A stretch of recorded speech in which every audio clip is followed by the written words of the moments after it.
இன்றைக்கி நம்ம ரொம்பவே அருமையான டேஸ்ட்டில் ஒரு சூப்பரான கோழி மிளகு கறி வறுவல் எப்படி செய்கிறதுன்னு பார்க்க போகிறோம். இது சாப்பிட்றதுக்கு அவ்வளோ ஒரு அருமையான டேஸ்ட்டாக இருக்கும். அதிகமாக நீங்கள் எந்த ஒரு மசாலாவும் அரைச்சி கஷ்டப்பட வேணாங்க. இந்த மாதிரி ஒரு பெப்பர் சிக்கன் வச்சுட்டு இதுக்கு தயிரோ இல்லை ரசமோ இருந்தால் போதுங்க. 2 தட்டு சோறு கூட சாப்பிட்டு முடிச்சிடலாம். அந்த அளவுக்கு அருமையான டேஸ்ட்டாக இருக்கும். ஹலோ ஃப்ரெண்ட்ஸ், வெல்கம் டு சமையல் டிலைட்.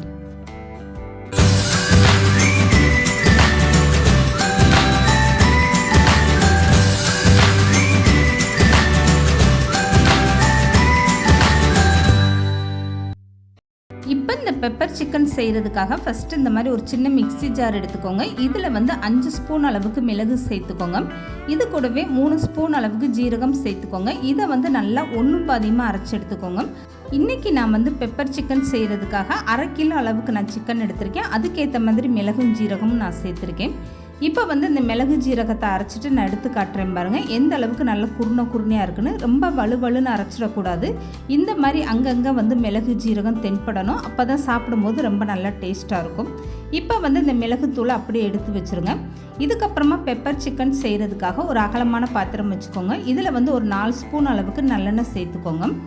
இப்போ ஸ்டவ் ஆன் பண்ணிடுங்க. எண்ணெய் நல்லா சூடானதுமே கட் பண்ணி வச்சுருக்க சின்ன வெங்காயம் சேர்த்துக்கோங்க. இந்த பெப்பர் சிக்கனுக்கு முடிஞ்ச அளவுக்கு நீங்கள் சின்ன வெங்காயம் சேர்த்துக்கோங்க. அது நல்ல டேஸ்ட்டு கொடுக்கும். 1/2 கிலோ சிக்கனுக்கு 200 கிராம் அளவுக்கு சின்ன வெங்காயம் எடுத்து அதை பொடிசாக கட் பண்ணிவிட்டு அந்த வெங்காயத்தை சேர்த்துக்கோங்க. இப்போ இது கூடவே 3 பச்சை மிளகாய் அதை நேராக கீறிட்டு அந்த மிளகாயும் சேர்த்துட்டு நல்லா எண்ணெயிலே வதக்கி விடுங்க. இந்த வெங்காயம் நல்ல ஒரு கண்ணாடி பதம் வரட்டும். அது வரைக்குமே நல்லா வதக்கி விட்டுருங்க.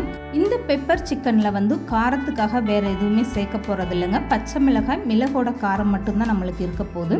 இப்போ பாருங்கள், வெங்காயம் நல்லா கண்ணாடி பதத்துக்கு வதங்கி வந்துருச்சு. இதில் இஞ்சி பூண்டு எதுவுமே சேர்க்க போகிறதில்ல. இந்த பெப்பர் சிக்கன் செய்யும்போது நீங்கள் இஞ்சி பூண்டு சேர்த்திங்கன்னா இந்த சிக்கனோட வாசனையும் டேஸ்ட்டும் மாறி போயிடும். அதனால் இஞ்சி பூண்டு சேர்க்காதீங்க. இப்போ வெங்காயம் நல்லா கண்ணாடி பதத்துக்கு வதங்கி வந்ததுமே கழுவி எடுத்து வச்சுருக்க சிக்கனை சேர்த்துக்கோங்க. நான் 1/2 கிலோ அளவுக்கு சிக்கன் கழுவி எடுத்து வச்சுருக்கேன். இப்போ இதுக்கு தேவையான அளவு உப்பு சேர்த்துக்கோங்க. இதை சேர்த்ததுக்கப்புறம் எண்ணெயில் இந்த மாதிரி நல்லா வதக்கி விடுங்க. நீங்கள் இந்த சிக்கனில் தண்ணி எதுவுமே சேர்க்க வேண்டாம். ஸ்டவ்வை மீடியமாக வச்சுட்டு இந்த மாதிரி கறியை வதக்கி விட உங்களுக்கு அந்த கறியில் இருக்கக்கூடிய தண்ணியை நல்லா நிறைய வெளியே வர ஆரம்பிக்கும். அந்த தண்ணி வத்துற வரைக்கும் இந்த கறி வெந்தால் போதுங்க. ரொம்பவே சூப்பராக நல்லா சாஃப்டாக வெந்து வந்துடும். இப்போ இந்த கறியை ஒரு டைம் நல்லா வதக்கி விட்டதுக்கப்புறம் அரைச்சி எடுத்து வச்சுருக்க இந்த மிளகுத்தூள்லேருந்து 2 ஸ்பூன் மட்டும் இப்போ சேர்த்துக்கோங்க. எல்லா மிளகுத்தூளும் மொத்தமாக சேர்க்காம 2 ஸ்பூன் மட்டும் இப்போ சேர்த்துக்கோங்க. லாஸ்ட்டாக மீதம் இருக்கக்கூடிய மிளகுத்தூளை சேர்த்துக்கலாம். இப்போ மிளகு ஜீரகத்தூள் சேர்த்ததுக்கப்புறம் இந்த கறியை ஒரு டைம் நல்லா இந்த மாதிரி வதக்கி விடுங்க.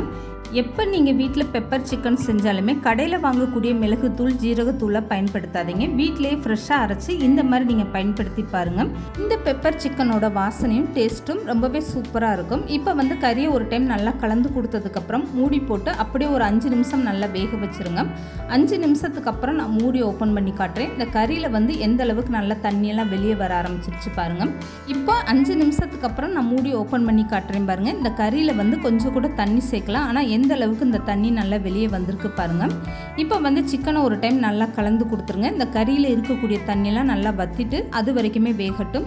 இந்த மாதிரி நல்லா வதக்கி விட்டுருங்க. ஸ்டவ்வை மீடியமாக வச்சுட்டு அப்பப்போ இந்த மாதிரி நல்லா வதக்கி விடுங்க. இந்த பெப்பர் சிக்கன் வைக்கிறதுக்கு உங்களுக்கு அதிக டைம் எடுக்காது. 15 நிமிஷத்துலேயே ரொம்பவே சூப்பராக ரெடி ஆயிரும்.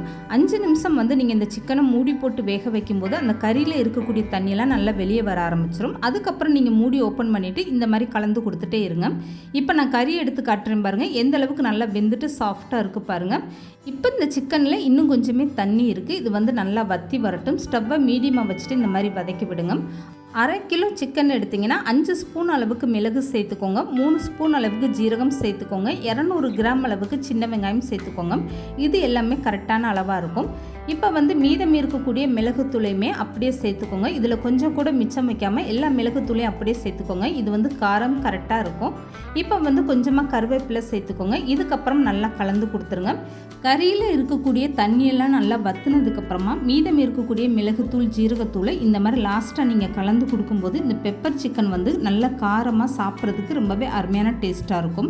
கறியை வேக வைக்கும் போது மிளகு ஜீரகத்தூளை நீங்கள் எல்லாத்தையுமே அப்படியே சேர்த்து வேக வச்சிங்கன்னா இந்த பெப்பர் சிக்கன் வந்து அவ்வளோ வாசனையாக டேஸ்ட்டாக இருக்காது. பாதி வந்து கறி வேக வைக்கும் போதும் மீத பாதியை வந்து இந்த மாதிரி லாஸ்ட்டாக தூவிட்டு நீங்கள் நல்லா கலந்து கொடுங்க. இந்த மாதிரி பெப்பர் சிக்கன் செய்யும்போது நல்ல வாசனையாக ரொம்பவே அருமையான டேஸ்ட்டாக இருக்கும்.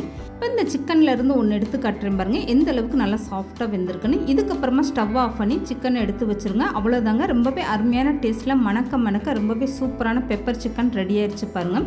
இந்த சிக்கனோட ஒயிட் ரைஸ் மட்டும் இருந்தால் போதுங்க, அப்படியே போட்டு நீங்கள் பிசைஞ்சு சாப்பிட்லாம். வேறு எந்த ஒரு குழம்புமே வேண்டாங்க, அவ்வளோ ஒரு அருமையான டேஸ்ட்டாக இருக்கும். இந்த மாதிரி ஒரு பெப்பர் சிக்கன் கண்டிப்பாக நீங்களும் ட்ரை பண்ணி பாருங்கள். இந்த வீடியோ பிடிச்சிருந்தா லைக் பண்ணுங்கள், ஷேர் பண்ணுங்கள், மறக்காமல் சமையல் டிலீட் சேனலை சப்ஸ்கிரைப் பண்ணுங்கள்.